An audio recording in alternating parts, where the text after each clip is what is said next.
Viagem na eletricidade.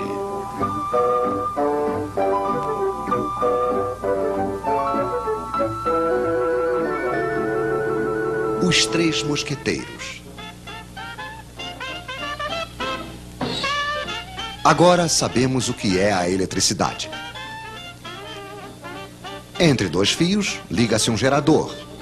Dentro de um dos fios, temos elétrons demais. Dentro do outro, falta. No outro lado dos fios, os elétrons passam através de um receptor, desprendendo energia. Isso faz uma corrente de elétrons. É muito simples. Infelizmente, na prática, não vemos os elétrons. E se vocês quiserem se situar nos circuitos elétricos, precisam de um pouco mais de informação, é claro. Esses senhores vão nos ajudar. O gerador cria entre os dois fios uma diferença de potencial ou tensão. Isso é medido em volts. Obrigado, Sr. Volta. O gerador pode ser uma pilha, uma bateria de carro ou simplesmente uma tomada. O receptor pode ser uma lâmpada, um ferro de passar, um radiador elétrico, enfim, uma quantidade de aparelhos mais ou menos potentes. A potência se mede em watts, em quilowatts. Obrigado, Sr. Watts. Assim que o receptor é ligado ao gerador, uma corrente passa e não se precisa ser diplomado em eletricidade para compreender que se ligarmos uma lâmpada 2 vezes mais potente, vai passar uma corrente 2 vezes mais intensa. Isso supondo que a quantidade de volts não tenha mudado. A intensidade da corrente se mede em amperes. Poderíamos medi-la, é claro, mas não é necessário.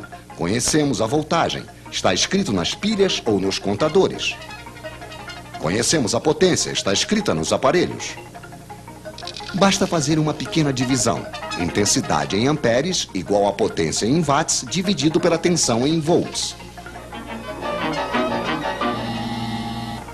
Por exemplo, quanto passa de amperes dentro de um radiador de 1500 watts ligado em uma voltagem de 220 volts? Pois é, passará 1500 dividido por 220, que é igual a 6,8 amperes, se não tivermos errado, é claro.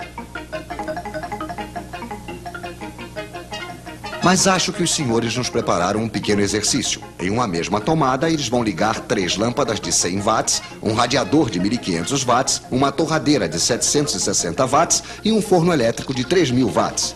Problema: calculem a intensidade da corrente que vai passar na tomada. Bem, é muito simples. 100 mais 100 mais 100 mais 760 mais 1500 mais 3000.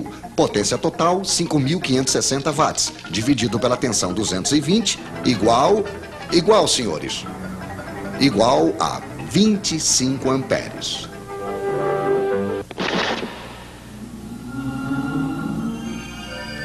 Pois é, não passou absolutamente nada.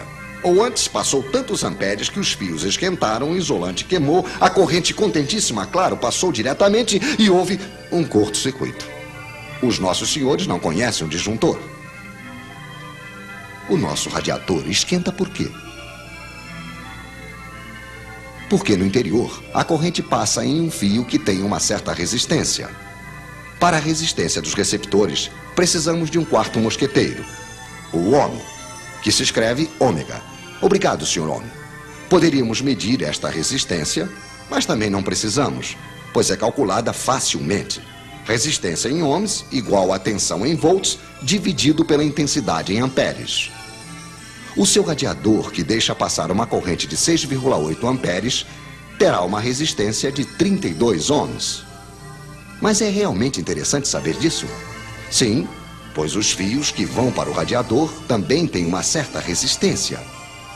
Se eles são finos demais, longos demais e estão em péssimo estado, terão a mesma resistência que o radiador e vão desprender o mesmo calor que este, o que será suficiente para fundir o isolante. Moral da história: fiquem atentos para não deixar passar amperes demais em seus fios.